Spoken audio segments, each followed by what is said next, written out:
yung top 10 worst. Number 1, umiwas sa red meat, katulad ng beef, pork, and lamb. Kasi mataas ang purines na ito. Yung purines, pag pumasok sa katawan mo, nako-convert yun para maging uric acid. Number 2, organ meats, lamang loob, katulad ng liver, poppies, isaw.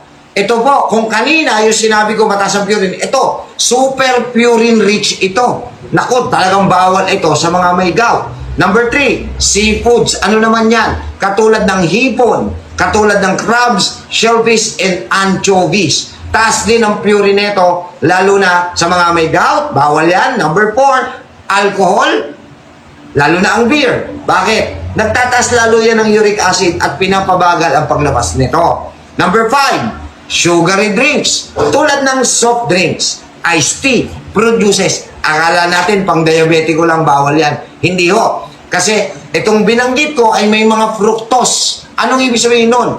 Ang fructose is equivalent para mag-spike ng gusto ang uric acid.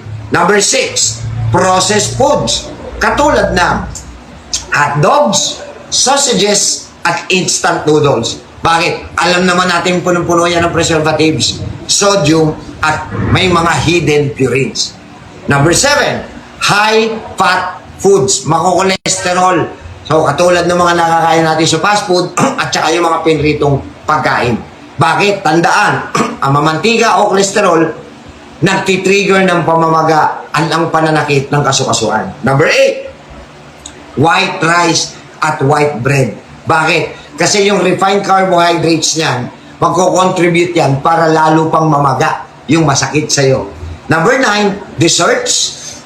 Katulad ng cake, donuts, ice cream. Bakit? Pakinggan nyo ha. Pag mataas ba sugar na ito? Mataas. Pag mataas ang sugar, kasunod niyan, pamamaga.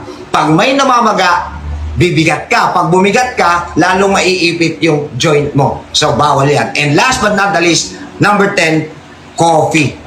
In excess, pag sumobra. Moderate lang ang coffee. Too much coffee may trigger flare-ups sa ibang tao.